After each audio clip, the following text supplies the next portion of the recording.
بسم الله الرحمن الرحيم الحمد لله رب العالمين الصلاة والسلام على أشرف الأنبياء والمرسلين وبعد السلام عليكم ورحمة الله. So I'm going to be sharing with you some information about this national study that the FYI is conducting. It's called iBelong.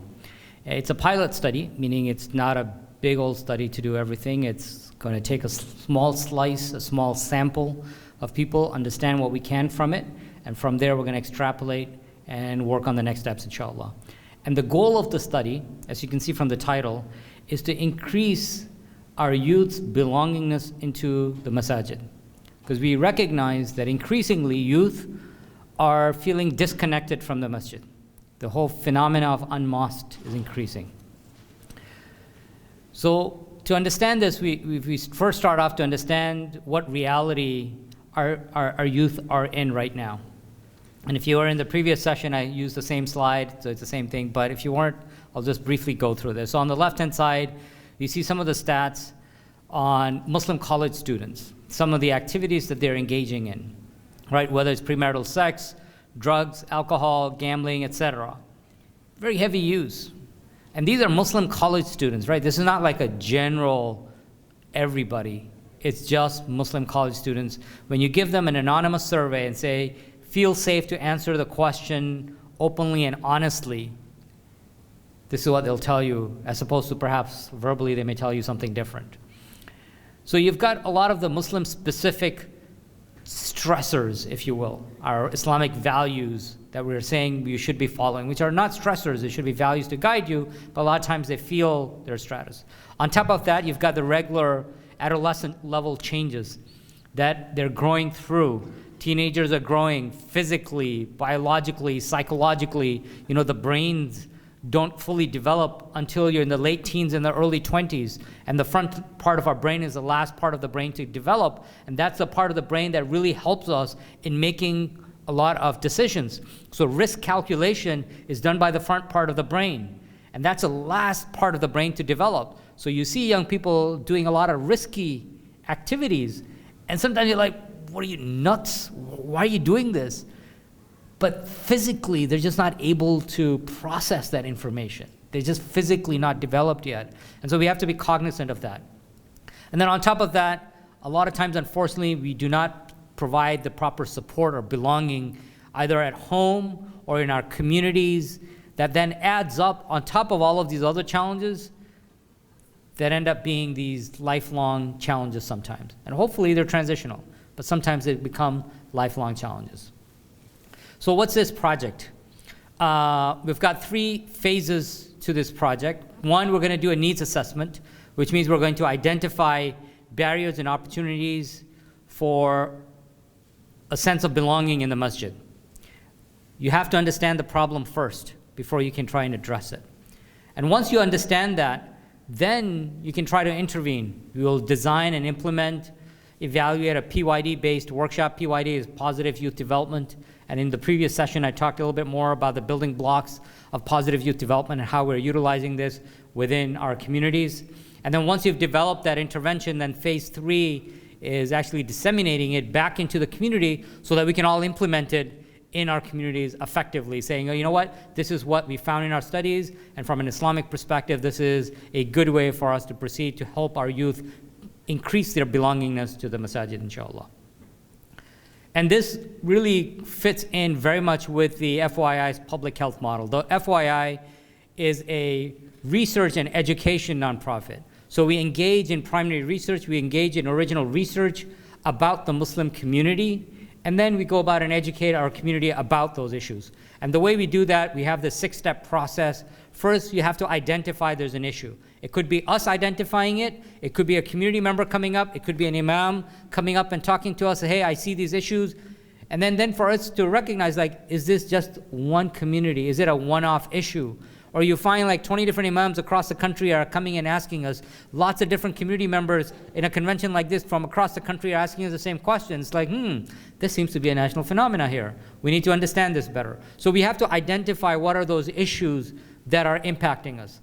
And once you've identified, then you've got to research it. What are the factors that are affecting this issue? What's causing that issue to happen? Once you understand those, then you can look for solutions. Third step, what works and what does not work. And that goes into going into the literature and finding, sometimes we think we're really unique. At some level, we're unique. We're Muslims.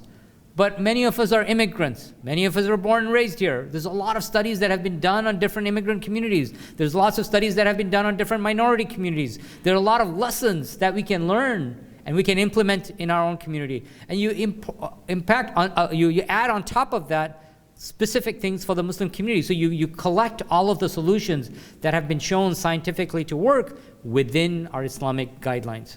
And once you have these solutions, you got these technical articles full of jargon. Most of us are not going to be able to read that. So you got to create resources, infographics, videos, lectures, workshops, articles that people can actually understand, digest, and implement in their lives. So that's the resource development. Once you develop the resources, it's no good sitting on our shelf. We got to pass it on to you.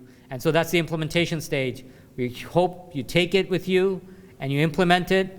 And as you're doing that, being a research organization, we want to understand the impact it had. Did it work? Is it useful? If it's not working, if it's not useful, we got to change how we do it. And so you go through this process over again. So for the iBelong project, we needed a large enough sample that would help us, again, statistically speaking, a large enough sample that would help us identify the nature of the problem, but not so big that it gets out of hand. It's a pilot project. So we are working with 6 representative pilot communities across the country. And within each one of these communities, we're working with the adolescents, the young people themselves. We're working with parents. We're working with mentors, those who work with youth, and then the mosque leadership, whether it's the board, the imam, the director, whoever it is, because all of them play a role in what experience the young people have in their community. And so some of our community partners, we've tried to go across the country. We just listed a bunch of logos there so you can see who they are, but our criteria would be, we wanted folks on the East Coast, we wanted folks on the West Coast, in the South, in the North. You wanted urban communities, suburban communities, those potentially more immigrant focused in terms of their the attendees, those that are not immigrant focused. So you've got all of these different criteria that allow us to make sure that whatever analysis that we get out of this actually applies to the community as a whole. It's not like we picked a couple of communities and they are so different than everybody else as you're like, hey, this is not going to apply to me, right? So it has to be statistically valid. Our step 1 within our phase is we did a survey. We did a survey of young adults, not adolescents. Our goal is to study adolescents. So we surveyed young adults and asked them, what worked for you when you were in that phase?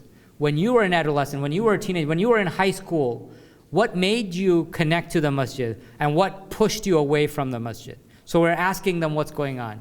And then once we collected our data, we analyzed it, and then we had this data confirmation webinars. We went back to each of the communities and said, this is what our analysis is finding. And now we're talking to the teenagers themselves and said, this is what the older folks are saying, that as a teenager, these things worked and didn't work. Do they work for you or not? We want you to confirm this analysis is sound. And then, of course, we're going to do further interviews. We're not in that process yet. We'll do further interviews with each one of these representatives to figure out what works, what does not work. So we asked the question, and this is the data that I want to share with you guys. Think back to your belongingness as an adolescent at your local masjid. What made you feel like you belonged at the mosque? And what made you feel like you did not belong at the mosque? That's the exact question that we asked. And here are the reasons why they said they belonged. It was a multiple choices that you could pick simultaneously, so it's not going to add up to 100%, right? You could tick off a bunch of things. But the biggest factor that youth listed that they felt that connection to the masjid, interpersonal relationships, interpersonal interactions. They had this positive interaction that when they went to the masjid, the imam was always so kind and welcoming and always talking to them, making them feel part of the masjid. The uncles and the aunts and the elders, the other teenagers, it was a welcoming community. And that connects to the second one, community connection. I felt connected to the community as a welcoming community. And then together with that, you have the spiritual connection, you got the programming, meaning I felt, I went there to pray. I went there for that increase in spiritual needs. And the programming was good too. Identity part was low. It's not like, I'm hanging around because everybody else is a Muslim. Yeah, that's nice, but I can hang around Muslims elsewhere too. And here's a quote. I had a lot of Muslim friends I would hang out with. A lot of my people my age would go, and everybody was nice, the interactions. I felt happy when I went to the masjid. All right. Why did they not feel any belongings to the masjid? Guess what? The number one factor is also interpersonal interactions. Yeah, the reason I left the masjid, I don't like going to the masjid, is that uncle's always yelling at me. Dude, that aunt's always picking on me. And those people, they're always saying stuff. I can never do anything right. I'm always doing things wrong. The interpersonal connections are both a positive and a negative. Identity differences and discrimination. SubhanAllah, it's amazing. I remember going to a masjid. I gave a khutbah about unity, brotherhood, and it was not the general generic. My things always are very fact-based and specific action items and so forth about we need to increase the interaction in our masjid, etc. I used to live in that community. I moved. One of the brothers, dark-skinned, came up to me and said, people just do not respond to my salams in my masjid. He's a board member of the masjid. I'll leave it at that. We discriminate. Our children learn from us, and I'll come back to this in case I run out of time. There's a very high degree of correlation between parents' behavior and children's behavior in terms of these values. You think your children are not picking up? When you look at who the parents are hanging around with, the cliques that they work with, that, right after Salah, if you're at the mimbar, you can see, all right, this group of guys, they go hang out, say salams, and then this group of guys goes and say salam. All right, it could be friendship circles, no problem, but then there could be something more going on. And our children are reflecting a lot of that. There's a lot that's happening there. So here's some direct quotes. The adults were judgmental and always waited for young people to make mistakes. Like, the young person's feeling like somebody's just waiting for me to make a mistake and they're going to pounce on me. People get mad at me when I make mistakes. I felt disrespected. I did not speak Arabic like the other kids, and I got discriminated against. So I felt like, I'm not going to go to the masjid for this.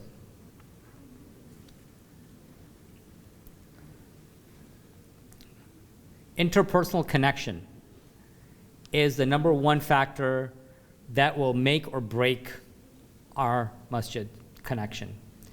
You got to add on top of that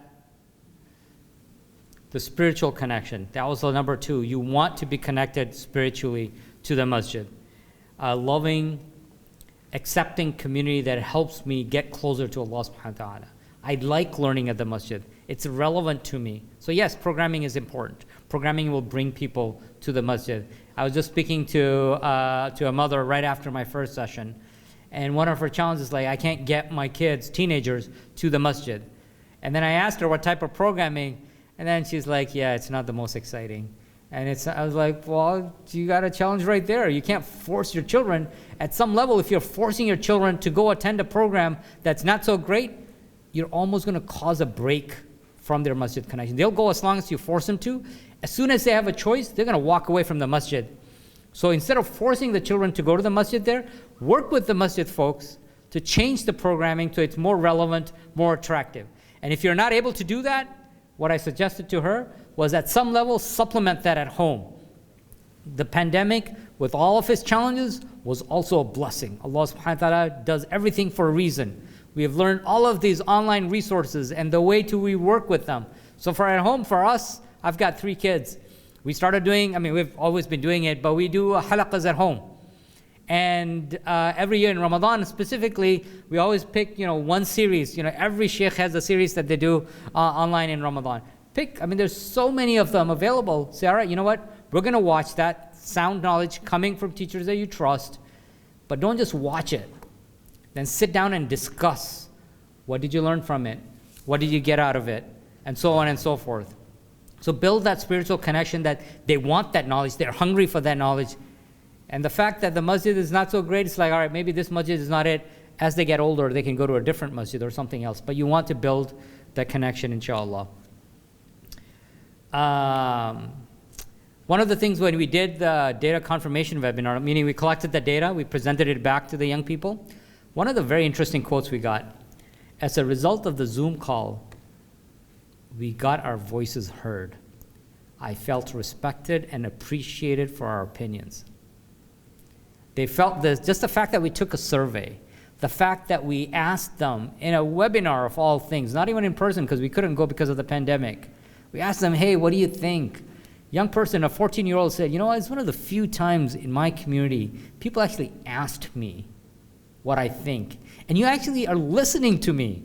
And you actually value what I have to say. This is just amazing. Mind blown. If we were to just replicate and do that a little bit more, our young people would feel a lot more connected to the masjid. We'll be doing one-on-one interviews, going through a whole process set up by the National Research Council and Institute of Medicine. There's a whole methodology on how to do all this stuff. So it's a 3-year process. We're still in phase 1, finishing up. We got delayed because of the pandemic. Then we'll be doing phase 2, inshallah, and then we'll do a phase 3. If your masjid or anybody else wants to participate, if you want to get along, scan that QR code, inshallah, and we'll be happy to update you on our results. And if at some point down the road, I'm assuming we'll do the roadshow, come back to each community and help everybody learn from what we have learned and what we can implement, inshallah. Jazakumullah khairan. Assalamu alaikum wa rahmatullah.